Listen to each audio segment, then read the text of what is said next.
예, 오늘 배울 성경 공부의 주제는 하나님의 속성에 대해서 공부합니다. 하나님의 속성, 하나님의 성품, 뭐 같은 말인데 우리말로는 좀 차이가 있어요. 우리말로는 좀 차이가 있는데 그렇게 번역을 하는 것 같아요. 어트리뷰트라고 해가지고 하나님의 속성. 그런데 이 속성이라고 말할 때 뭐냐면 속성이라는 말 자체가 뭡니까? 어떤 사물의 특징을 드러내는 거거든요. 이러한 사물이 이러한 특징이 있기 때문에 이것은 이 사물이 맞다라는 것이에요.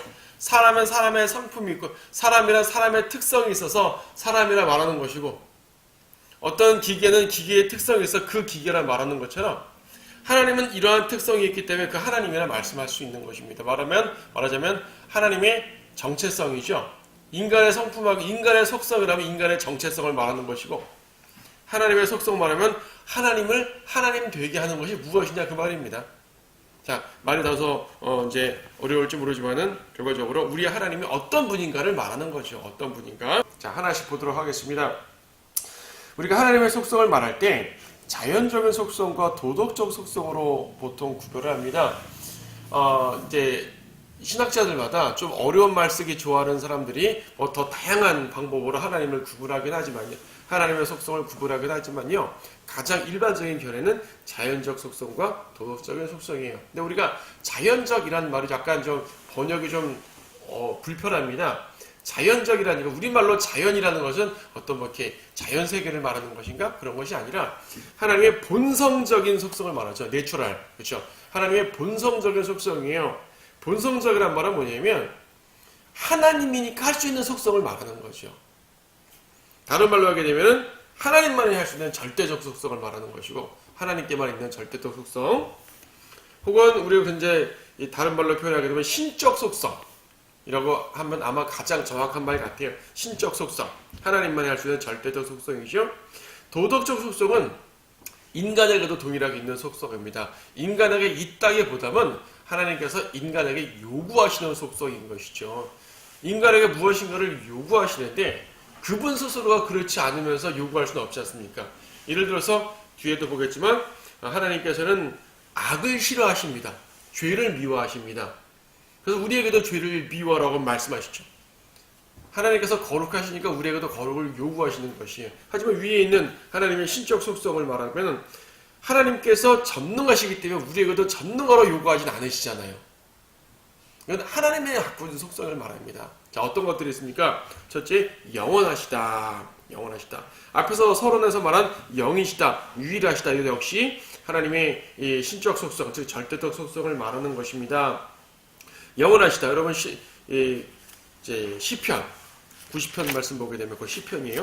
시편 90편 2절 말씀에서 산들이 생기기 전 주께서 땅과 세상을 조성하시기도 전 곧 영원부터 영원까지 주는 하나님이시니다. 하나님의 영원하신 모습을 이처럼 정확하게 표현한 게 없겠죠. 하나님께서는 영원하신 분이십니다. 영원하신 분.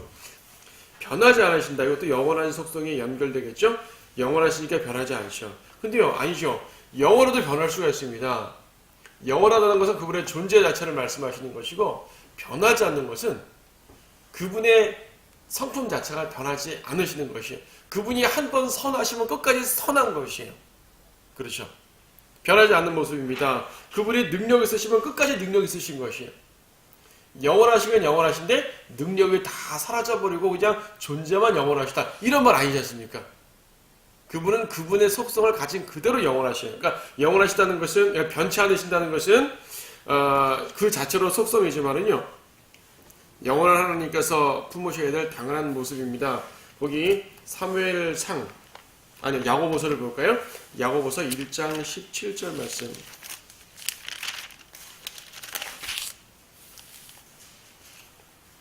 모든 좋은 선물과 모든 온전한 선물이 위로부터 곧 빛들의 아버지께로부터 내려오나니 그분께는 변화도 없고 회전하는 그림자도 없느니라. 히브리서 13장 8절에서도 예수 그리스도께서는 어제나 오늘이나 영원토록 변함이 없다고 말씀하십니다. 어제나 오늘이나 영원토록 변함이 없으신 분, 여기서도 변화도 없고 회전하는 그림자도 없다. 그분 자체가 변하지 않는다는 말씀이지. 그분의 사역 방법이 변하지 않는 건 아니죠. 그분의 경륜이 변하지 않는 건 아닙니다. 그렇죠? 그분이 활동은 변할 수 있어요. 활동은요. 구약에서는 이렇게 활동하셔 사역하셨고 신약에서는 이렇게 그분의 뜻을 나타내시며 혹은 유대인에게는 어떠한 것을 나타내시고 이방인에게는 어떤 것 나타내시고 교회에게는 무엇을 계시하시고 이렇게 대상마다 시대에 따라서 그분께서 나타내시는 방법은 다르지만 이건 방법적인 면일 뿐이고 그분의 본성 자체는 변하지 않는다는 얘기죠. 변하지 않는 상태에서 영원하십니다. 그 다음에 전능하시다, 전지하시다, 무소부지하시다. 보통 이 세 가지는 한꺼번에부터 얘기하죠. 우리가 보통 기도할 때 전지, 전능하시며 무소부지하신 하나님 이런 표현을 종종 씁니다. 전능하십니다. 전지하십니다. 우리가 창세기 17장 1절에서 우리가 지난 시간도 봤죠. 하나님께서는 전능하신 하나님이다라는 걸 언급드린 바가 있는데 하나님께서 전능하시다는 것을 이제 좀 다른 표현을 썼어요. 거기 보세요. 창세기 18장, 예레미야 32장 내용적으로 같은 표현인데 이왕이면 예레미야 32장을 보죠. 예레미야 32장 27절 말씀에는 어떤 표현이 있냐면 전능하시다는 말이에요. 근데 어떤 표현으로 쓰셨냐면 보라 나는 주여 모든 육체의 하나님이라 내게 어려워서 못할 일이 있겠느냐. 하나님께는 어려운 것이 아무것도 없단 말입니다. 창세기 18장에서는 사라가 아이를 잉태한다고 임신한다고 하나님께서 예고해 주셨을 때 사라가 처음에 믿지 못했지 않습니까? 그래서 왜 믿지 못하냐? 나한테 어려운 거 뭐가 있냐? 라고 할 때 하신 말씀인데요. 이 말씀은 여러분 개개인의 삶에서 정확하게 적용을 하셨으면 좋겠습니다. 하나님께서는 전능하시다라는 이 객관적인 표현을 쓰는 것보다는 나 자신에게 하나님께서 못하실 일이 없다는 얘기죠. 그러니까 우리가 기도할 때 기도 응답이 안 될 때 있는데 이것은 주님의 뜻에 나름대로 이유가 있어서 기도 응답을 안 줄 수도 있어요. 그건 그분의 의도죠. 그런데 그분이 기도를 응답할 능력이 없어서 못하는 건 아니라는 얘기입니다. 그러니까 하나님의 능력에 대해서는 이만큼도 의심하지 마시고 다만 그분의 의도가 무엇인지 그분의 뜻이 무엇인지는 우리가 이제 그분께 맞춰 나가야겠죠. 하지만 그분의 능력 자체에 대해서는 조금도 의심하면 안 된다는 사실입니다. 전지하시다. 모든 걸 다 아신다는 말씀이죠. 모든 걸 다 아십니다. 요한일서 3장 20절 말씀. 이는 만일 우리 마음이 우리를 정죄한다면 하나님은 우리 마음보다 더 크시고 모든 것을 아시기 때문이라. 하나님께서는 모든 것을 아십니다. 그래서 이 주님 앞에 숨겨지는 것이 없죠. 사람은 속일 수 있고 사람 앞에서는 숨길 수 있지만 하나님 앞에서는 숨길 수 있는 것이 아무것도 없습니다. 그분의 전지하심은 예언의 능력까지 포함됩니다. 미리 아시는 것까지 말하는 거죠. 이사야 48장 말씀 보시게 되면 단순히 그분의 지혜와 지능이 뛰어나다 차원이 아니라 그분께서는 미래의 일을 아시고 거기에 대해서 계시하시는 분입니다. 그래서 성경은 예언의 책이라는 것이죠. 이사야 48장 3절 말씀 보시게 되면 내가 처음부터 이전 일들을 선포하였고 그 일들이 내 입에서 나갔으며 내가 그 일들을 보여주었고 갑자기 행하여 그 일들을 이루었느니라. 이전부터 훗일들을 말하는 것이 하나님께서 처음부터 계시하십니다. 미래의 일을 계시하십니다. 미래나 과거는 모두 그분에 속한 것이기 때문에 그분의 자유자재로 시간을 활용하시는 것이지요. 예. 우리가 볼 때는 미리 하셨기 때문에 전지하신 것인데 그분께는 너무나 당연한 속성입니다. 자, 무소부지하시다. 보편적인 편재를 말하는 거죠. 편재하시다, 무소부지하시다 같은 표현인데 이제 이런 표현을 씁니다. 시편 139편이 아마 가장 대표적인 예로서 많은 사람들이 인용을 하고 있는 예일 거예요. 시편 139편 7절 말씀. 내가 주의 영으로부터 벗어나 어디로 가며 주의 면전에서 벗어나 어디로 피하리까? 내가 하늘로 올라갈지라도 주께서는 거기 계시며 내가 지옥의 잠자리를 마련한다 해도 보소서 주께서는 거기에 계시나이다. 이거는 하나님께서 어디에도 계시고 우리를 어떤 곳에도 다 판단하고 보신다는 얘기지 하나님이 지옥에 있다 그 말씀은 아니겠죠. 예. 내가 아침에 날개를 달고 저 바다의 끝부분들에 거할지라도 거기서도 주의 손이 나를 인도하시며 주의 오른손이 나를 붙드시리이다. 주님께서는 우리가 어디 있는지 다 보십니다. 계시는 것이죠. 그래서 여러분이 기도할 때 지구상 어느 곳에 있는 어떠한 구덩이 속에, 어떠한 나무 숲 속에, 어떠한 꽁꽁 묶은 이 집 속에 숨어서 기도한다 하더라도 다 들으시는 것이 않습니까? 골방에 있어서도. 그래서요, 하나님께서는 어디에서나 다 우리를 들으신다는 사실. 여러분 각자가 예수님을 영접하셨는데 전 세계의 모든 사람들이 예수님을 영접한다 하더라도 주님은 그 가운데 다 들어갈 수 있다는 사실이죠. 그래서 주님은 어느 곳에 계신다. 자, 뭐 더 여러 가지 말로 덧붙일 수 있겠지만 이 정도로 하나님이 절대적 속성, 신적 속성을 말할 수 있을 것입니다. 자, 도덕적 속성은 하나님께서 그분에게 있는 성품을 우리에게도 요구하시는 것이에요. 이 절대적 속성은 우리에게 요구하지 않으십니다. 물론 우리도 나중에 변화받고 휴거되고 이제 영원히 살게 되니까 우리도 영원하게 되겠죠. 이건 주님의 몸으로 주님의 몸처럼 변화되기 때문에 우리도 누리는 것이지 지금 우리에게 요구하시는 것은 아니지 않습니까? 현재 이 몸을 입고 있는 우리에게 의지를 들여서 행하라 아니죠. 거룩하라는 것은 우리에게 죄 짓지 말고 거룩한 삶을 살라고 아직 죄를 품은 육신을 입고 있음에도 불구하고 그걸 요구하시는 것이고요. 변하지 않으시고 전능하시고 전지하시고 이건 우리에게 요구하시는 것이 아니란 말인데요. 그분의 고유한 특성입니다. 자, 도덕적 속성. 하나님께서는 거룩하십니다. 말씀드렸던 것처럼 이것은 하나님만이 갖고 있는 원래 속성이지만 우리에게도 요구하시잖아요. 거기 어디에요? 베드로 전서 1장 16절 말씀 보시게 되면 이는 기록되기를 내가 거룩하니 너희도 거룩하라. 하나님께서 얼마나 거룩하시냐면요. 이사야서 6장 3절 말씀 보면 이건 도저히 인간에 따라갈 수 있는 거룩이 아닙니다. 이사야서 6장 3절에서 이제 천상의 존재들, 스랍이라는 천상의 존재들이 이제 하나님의 보좌 옆에서 막 날면서요. 서로 소리쳐 말하는 것이 6장 3절에서 거룩하시도다 거룩하시도다 거룩하시도다 만군의 주여 온 땅이 그의 영광으로 충만하도다. 이사야가 환상 중에 저 천성의 모습을 본 거죠.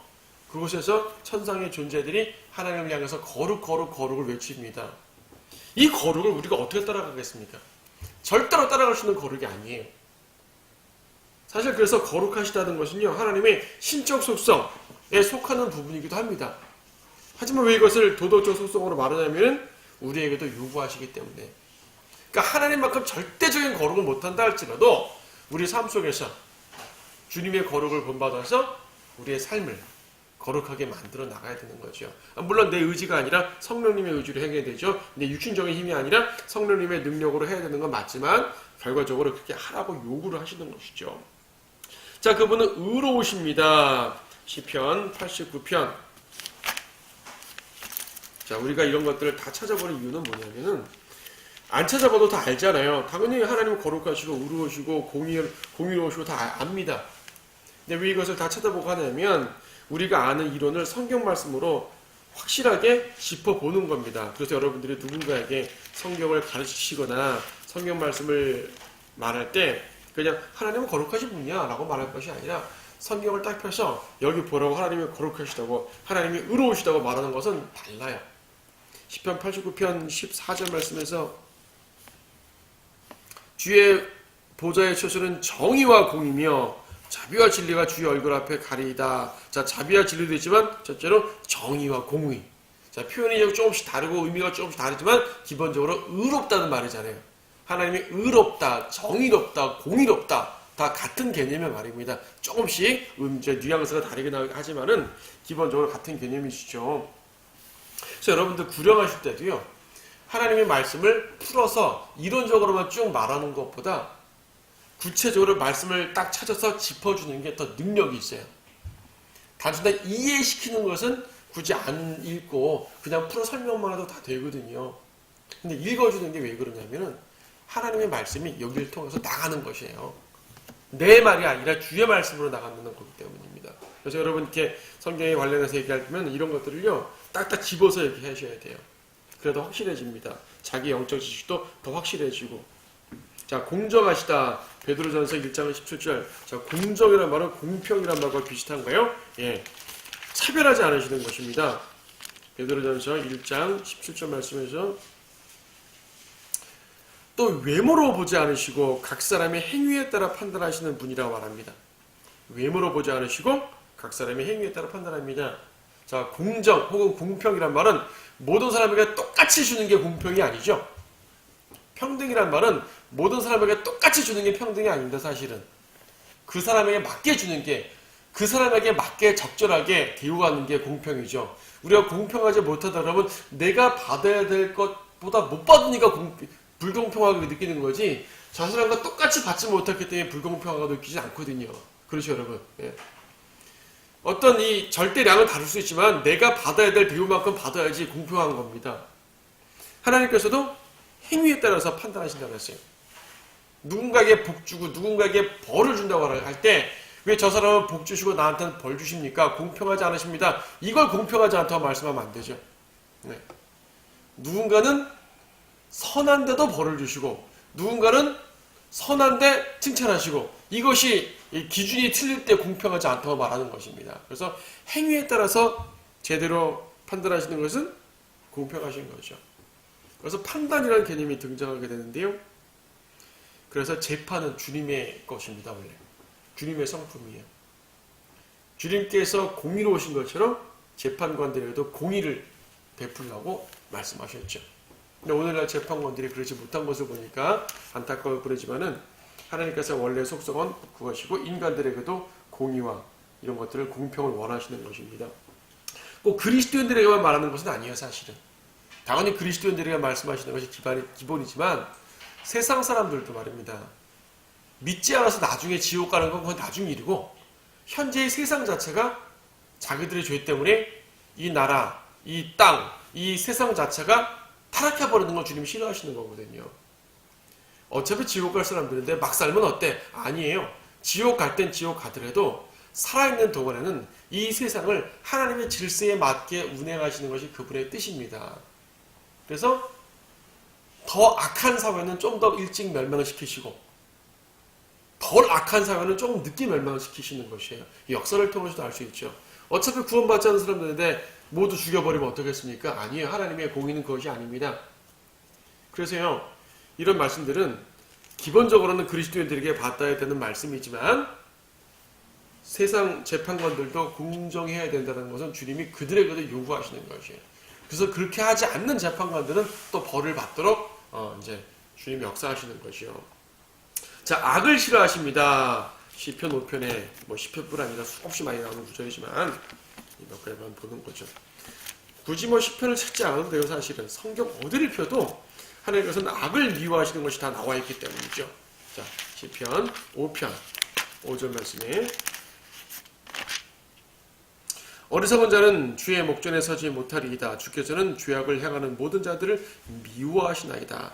주께서는 거짓말하는 자들을 멸하시며 주께서는 피 흘리는 자와 속이는 자를 미워하신다고 말씀하십니다. 네. 미워하십니다. 악을 싫어하십니다. 간혹 사람들이 말하죠. 죄는 미워하되 사람은 미워하지 말라. 그건 이제 죄인들도 용서하라는 그러한 큰 틀에서 말하는 거지만 사실 그 말은 틀렸죠. 여기 보세요. 6절에서 주께서는 거짓말하는 자들을 멸하시며, 그렇죠?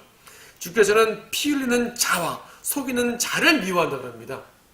죄와 죄인은 같이 취급됩니다. 항상 죄를 미워하시면 죄인도 미워하시는 것이요. 다만 우리에게 자비와 사랑을 베푸시는 것은 용서의 개념이 들어가서 말씀하는 것입니다. 그러니까 용서의 개념이 들어가게 되면 죄인을 용서할 수 있지만 용서의 개념을 넣지 않은 상태에서 죄인을 미워하지 말라. 그런 건 성경에 없어요. 그건 지극히 인본주의적인 말입니다. 하나님께서는 죄인을 미워하십니다. 다만 용서의 개념이 들어가기 때문에 그 죄인을 받아주시는 것이죠. 받아주신다는 것과 죄인을 미워하지 않는다는 것은 개념이 다르다는 사실을 우리가 분명히 아셔야 됩니다. 보응하십니다. 그래서 보응이 뭐예요? 그냥 혼내시는 것이죠. 악은 악으로 보응하시고.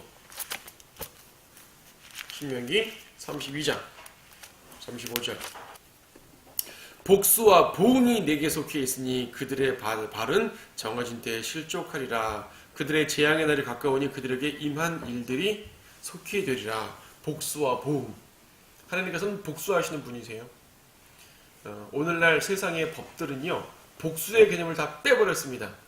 복수의 개념을 빼버리니까 살인자를 그냥 죽이지 않는 것이에요. 사형제도를 폐지해버리는 거죠. 누군가가 억울하게 죽으면 복수를 해야 됩니다. 근데 사람들이 개인적으로 다 복수하게 되면 질서가 깨지니까 개인적 복수는 하지 말고 법을 통해 복수해 주겠다고 하시는 것이 하나님의 공의예요. 그래서 세상의 법은 그 성경뿐 아니라 세상의 법도 복수의 개념으로 형법이 주어져야 됩니다. 오늘날은 복수의 개념을 다 빼버렸잖아요. 빼버리고 교화의 개념으로 살인자를 죽인다고 교화가 되냐? 이거죠. 교화가 안 되니까 죽이지 말자는 얘기입니다. 성경은 복수의 개념이에요. 하나님께서는 그분의 백성을 괴롭힌 자들을 복수하십니다. 복수. 다만 우리에게 개인적인 복수를 말씀하시진 않죠. 우리 개개인은 주님의 양심, 주님의 말씀에 따라서 용서해야 되는 것을 우리에게 말씀하는 것이지만 우리 개개인은 용서해야죠. 하지만 법은 심판해야 된다는 얘기입니다. 하나님께서는 그런 모든 것들까지도 말씀하시는 분이에요. 복수와 보응. 진노하십니다. 같은 32장, 신명기 32장 22절에서 내 진노 중에 불이 붙어서 가장 낮은 지옥까지 살을 것이며 땅을 그 소산과 더불어 소멸할 것이며 산들의 기초에도 불을 놓으리라. 예, 진노. 하나님의 진노는 성경에 여러 번 나와 있습니다. 죄악을 범한 백성들에게 진노하십니다. 질투하십니다. 출애굽기 20장 5절 보게 되면 질투. 이 질투라는 속성은 하나님의 속성 중에 가장 인간적인 속성이에요, 사실은. 인간적인 속성. 인간적이라 말하면 그렇지만 이제 인간의 가장 닮은 속성이죠. 우리가 하나님을 닮았다고 말할 때 많은 것들이 있지만 그 중에 질투. 그래서 하나님이 질투한다니까 사람들이 이해를 못하는 것이에요. 어떻게 하나님이 질투하셔? 질투는 인간이 하는 것 아니야? 사람들은 질투라는 말을 나쁜 개념으로만 생각하니까 하나님께서는 질투하지 않는다고 생각하십니다. 질투라는 것이 뭐예요? 나보다 다른 사람을 더 사랑하면 질투하는 겁니다. 그러니까 나와 누군가의 관계성에서 이 맺은 관계가 있는데 이 관계를 틀어버릴 만큼 다른 것을 더 추구하면 질투하는 것이에요. 단순하게 미워하는 것만 질투가 아니라는 얘기죠. 출애굽기 20장 5절에서 너는 그것들에게 절하지 말고 그것들을 섬기지 말지니라. 이는 나 주 너희 하나님은 질투하는 하나님이니 나를 미워하는 자들의 3,4대까지 그 조상들의 죄악을 그들의 자손들에게 미치게 한다고 말합니다. 자, 질투하는 하나님. 세상 사람들의 질투는요, 사실은 이기적인 질투입니다. 이기적인 질투. 저 사람이 나를 사랑해야 되는 이유가 없는데 저 사람이 나를 사랑하지 않는다고 질투하는 것이에요. 이거 이기적인 거잖아요. 근데 응당 사랑해야 될 관계에서 사랑을 파괴시킨다면 질투가 들어갈 수가 있죠. 이건 정상적 질투입니다. 하나님께서 이스라엘 백성들과 모종의 관계를 맺으셨죠. 하나님께서는 그들의 주인이 되시고 하나님께서는 그들의 남편이 되시고 하나님께서는 그들의 하나님이 되시는 것이 왕이 되시는 것이에요. 이스라엘 백성과 관계성을 딱 맺었는데 이 백성들의 관계성을 틀어버리고 하나님이라는 남편이 아닌 다른 세상이라는 남편, 마귀라는 남편을 쫓아가기 때문에 질투를 하시는 것이거든요. 오늘날 그리스도인들에게도 동일한 모습을 보이십니다. 우리가 세상을 사랑할 때 하나님은 질투하시는 것이죠. 질투하신다는 말은 역설적으로 그만큼 사랑하신다는 말입니다. 사랑하지 않으면 질투하실 이유가 없잖아요. 하나님 우리를 사랑하십니다. 그래서 6번까지는 좀 무서운 내용이었다면 8절부터는 우리에게 사랑하시는 그런 은혜로운 내용들이죠. 자, 자비로우십니다. 자비로우십니다. 시편 103편 8절 말씀 보시면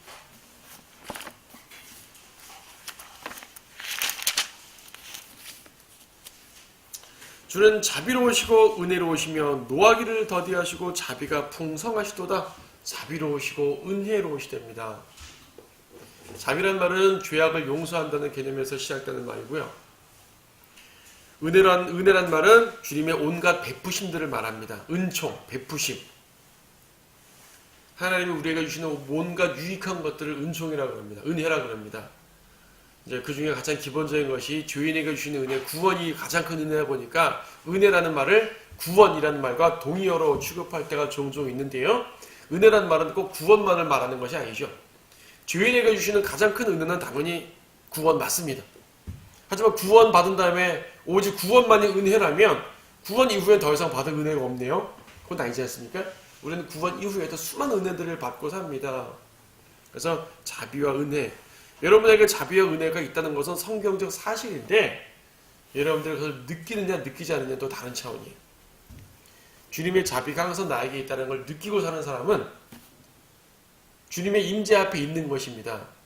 그래서 기도할 때에도 주님이 당장 딱 내 앞에서 나를 쳐다보고 자비로운 미소를 지어주시면서 그래 알았어 들어줄게 하고 계신데 이 사실을 인지하고 기도하는 사람과 이걸 인지하지 않고 기도하는 사람은 다르지 않겠습니까? 말로는 기도하는데 주님이 바로 내 앞에서 그 미소를 지으면서 나를 받아주는 거예요. 이걸 몰라요. 허공에다 기도하는 겁니다. 그러니까 주님의 자비와 은혜는 실제입니다. 실제. 우리가 육안으로 볼 수 없어서 그러죠. 우리가 믿음의 확신만 있다면 영안으로 보게 됩니다. 영적인 안목으로 보게 될 때 정말 주님은 나를 향해 그분의 자비가 있으시구나. 그걸 어떻게 알아요? 어떤 은사주의적인 체험으로 합니까? 아니요. 성경 말씀에 기록되어 있으니까. 우리의 모든 믿음의 근거는 성경입니다. 성경에 그렇게 기록되어 있으니까 맞는 거예요. 성경에는 이렇게 기록되어 있는데 정말 주님 우리에게 자비로우실까? 이러면 안 된다는 얘기죠. 그럼 성경이 거짓말이란 말이기 때문에. 사랑이십니다. 요한일서 4장 8절.